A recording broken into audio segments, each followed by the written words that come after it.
Olá, eu sou o pastor Davi Meurer, da Igreja EBC, Igreja Batista em Células. É com muita alegria que nós queremos compartilhar com você aquilo que Deus tem feito e tem derramado sobre as nossas vidas. Hoje eu quero falar um pouquinho sobre o amor de Deus. Esse imensurável amor que Deus tem nos amado, Deus tem amado a nossa família, Deus tem falado conosco, né?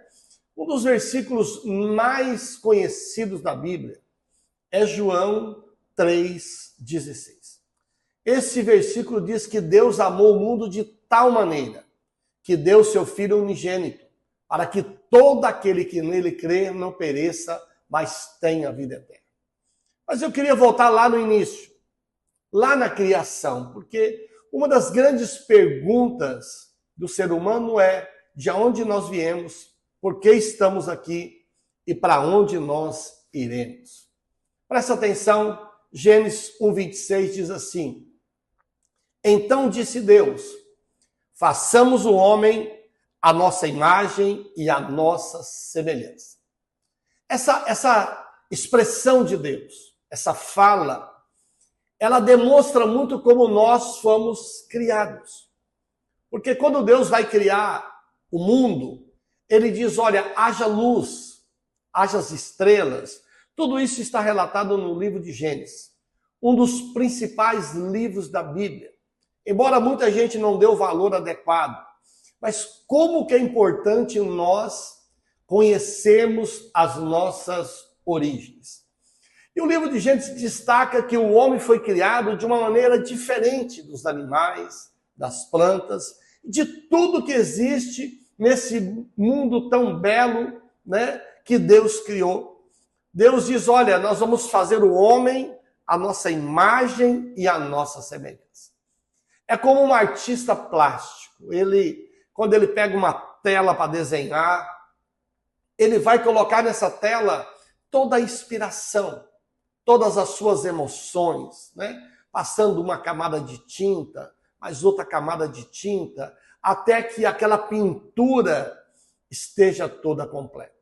Eu percebo que Deus, ele não fez o homem assim como algo comum, não. Ele foi colocando no homem as suas emoções, foi traçando esse homem, foi lapidando, né? Foi dando características. E o homem é uma das criações extraordinárias.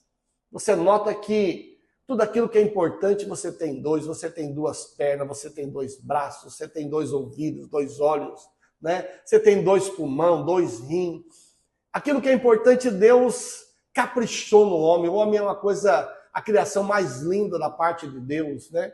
Você vê tanta gente bonita, um do olho azul, outro do olho verde, outro castanho, outro mel, né? Essa criação maravilhosa. E a Bíblia diz que todas as tardes Deus passeava, Deus estava ali para conversar com esse homem. Mas, infelizmente, por uma queda, esse homem cai. E a cruz é a demonstração deste amor. Por isso que nós iniciamos essa palavra falando do livro de Gênesis e também falando do livro de João. Porque João 3,16 é o lugar onde Deus manifesta o seu amor. Ele declara esse amor de um modo prático, de um modo objetivo. Porque quando a gente é jovem, adolescente, a gente conhece alguém, as primeiras falas nossas para essa pessoa é eu amo você. Mas a gente sabe que amor, ele precisa ser provado. Né? O amor de um casamento é no momento da crise, é no momento da dificuldade, é no momento financeiro, que esse casamento é provado. Então chega um momento em que o homem, ele se perdeu no meio do caminho. Mas Deus, ele decide entregar, sabe? Ele entrega o seu filho, né? Para que o homem seja resgatado. Hebreus capítulo 11, versículo 6 diz que aquele que se aproxima de Deus precisa ter fé, precisa crer que ele existe. Deixa eu falar uma coisa para você. A ciência diz que o homem veio do macaco, mas nós cremos na palavra de Deus. E a palavra de Deus diz que nós somos feitos por Ele, pelas mãos dEle, pelo sonho de Deus. Deixa eu te falar, você é um projeto de Deus. A sua família é um projeto de Deus. Você não é uma obra do acaso, não. Pelo contrário, você foi sonhado, você foi gerado no coração de Deus. E você precisa crer que Ele é um Deus maravilhoso, um Deus que demonstra o seu amor, a sua graça sobre a vida do homem. Deixa eu te contar uma história, sobre o homem, sobre a criação, para que você possa entender melhor. Eu quero contar a história de um homem que ele sonhava muito em ter um filho. E esse filho era para ele brincar, e esse filho nasce. Então esse homem começa a brincar com seu filho, ele vai pescar com esse filho, ele vai jogar bola com esse filho. E um dia ele então pega o seu filho e vai à cidade. Ele vai ao centro fazer compras. E o seu filho está passando por uma loja e vê um carrinho muito bonito. Ele diz para o pai: pai, eu quero um carrinho como esse. E o pai olha, vê o carrinho e vai para sua casa e fica pensando naquilo. No outro dia o pai diz para o filho: meu filho, nós vamos fazer um carrinho juntos. Então esse pai e esse filho, eles vão para a oficina, começam a preparar as rodas, o volante, começam a ajeitar esse carrinho vai pegando forma, vão pintando, colocando roda cromada, E esse carrinho fica assim, deslumbrante. Carrinho mais bonito que alguém poderia ter visto naqueles dias. E todos os dias esse menino sai para brincar com esse carrinho. Toda tarde ele saía, brincava com o carrinho, voltava, deixava o seu carrinho do lado da casa. Mas um dia um menino mau passou. E esse menino mau, ele simplesmente roubou esse carrinho. O menino, quando acordou no outro dia, que queria brincar, ele então não viu mais o carrinho. E ele começou uma procura, ele chamou seu pai, ele chorou, ele procurava todos os dias, mas os dias foram passando, meses passaram, anos passaram, e ele não conseguia encontrar o carrinho. Mas a sua busca continuava. Em determinado dia, ele está passando no seu bairro e ele vê do lado de uma casa o carrinho todo quebrado, abandonado. Ele bate na porta, sai o menino mau e ele diz: olha, esse carrinho é meu. E o menino mau diz: olha, não, esse carrinho é meu, esse carrinho é meu. E eles começaram a discutir. E o menino mau diz assim: olha, esse carrinho não sai da minha casa. Ele só sai daqui quando pagarem o preço. E deu um preço muito alto. Aquele menino volta para sua casa e ele chama seu pai, ele junta todas as suas economias e ele volta na casa e paga o preço daquele carrinho todo destruído.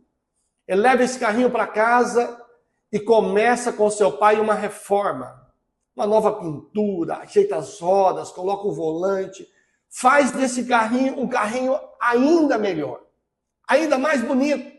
Quando eles terminam essa obra, que é uma obra muito linda, o menino então pega o carrinho nas mãos e diz assim: você é duplamente meu, porque primeiro eu te fiz e agora eu te comprei. Você é duplamente meu. Deixa eu te falar, essa é a história da minha vida e da sua vida. Deus nos fez, mas no meio da caminhada, o menino mau, o inimigo, roubou o nosso coração do coração de Deus. E nós nos desviamos do propósito de Deus. Mas Deus nunca parou de nos procurar. Deus nunca desistiu de ter a gente de novo com Ele. E Ele então decide pagar o preço. Jesus é o preço da cruz. Lá em Romanos 8,35 diz assim: o que nos separará do amor de Cristo? Será as aflições, a tribulação, a fome ou a nudez? Deixa eu falar para você, eu não sei o que você está passando na sua vida, mas nada pode separar você do amor de Deus, da graça e do favor do Senhor sobre a sua vida. Jesus morreu por você, Jesus morreu pela sua vida. Eu sei que muitos falam que Jesus foi morto de uma forma que ele não pudesse evitar. Que os romanos mataram Jesus, que os judeus mataram Jesus. Mas lá em João, capítulo 10, versículo 17 e 18, diz assim: o Pai me ama, pois sacrifico a minha vida para tomá-la de volta. Ninguém a tira de mim, mas eu mesmo a dou. Presta atenção, ninguém matou Jesus porque ele não tinha poder de se livrar. A qualquer momento Jesus poderia chamar uma legião de anjos e nada iria acontecer a ele. Mas Jesus decidiu ir para a cruz. Ele decidiu provar esse amor. Ele se entrega voluntariamente por nós, para que nós pudéssemos ter vida novamente. Ele constrói essa nova ligação ao coração de Deus. E eu queria finalizar essa palavra de hoje falando sobre esse texto. João 14, 6 diz assim: Jesus disse, eu sou o caminho, a verdade e a vida. Ninguém pode vir ao Pai senão por mim. Jesus faz aqui 3 afirmações muito importantes. Primeiro, ele diz, eu sou o caminho. Ninguém chega a Deus a não ser por Jesus. Eu sei que o ser humano diz que todos os caminhos levam a Deus. Isso não é uma verdade. A verdade, todos estarão um dia diante de Deus, porque Ele é o Criador. Mas o caminho que te torna filho é o caminho que passa por Jesus. Em João 1,12 diz assim, mas a todos aqueles que creram e o aceitaram. É preciso crer e aceitar o sacrifício da cruz para se tornar filho. O texto diz, complementando, Deus e o poder de se tornarem filhos de Deus. Aqueles que se tornam filho estão passando pelo caminho. Mas Jesus ainda diz assim, olha, eu também sou a verdade. Deixa eu falar para você. Todos nós, às vezes, temos uma verdade própria. Você pode reparar que quando alguém bate um carro, todo mundo diz que está certo. Mas quando chega uma autoridade policial, a gente vai entender que pode ter 2 errados. Pode ter um certo e um errado, mas não tem 2 certos. Alguém errou e o acidente aconteceu. Deixa eu falar para você, Jesus é a verdade que nos liberta. A Bíblia diz que ele foi aquele que ressuscitou dos mortos. É o único que deu a vida e ressuscitou. Somente através dele. João 8,32 diz assim, conhecereis a verdade e a verdade vos libertará. Quando nós conhecemos Jesus, o aceitamos, cremos nele, ele é a verdade que nos liberta. Glória a Deus por isso. Mas a Bíblia continua e diz que ele é a vida. Presta atenção, não há vida neste mundo além de Jesus. Ele é a vida.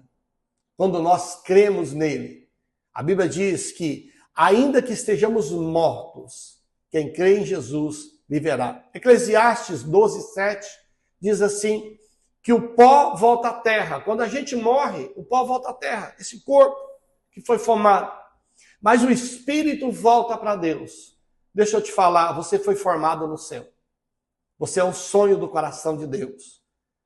Lá em João 3,16 é a manifestação do amor de Deus. Eu queria dizer para você, Deus te ama. Deus ama a sua família. Deus tem um propósito maravilhoso para você.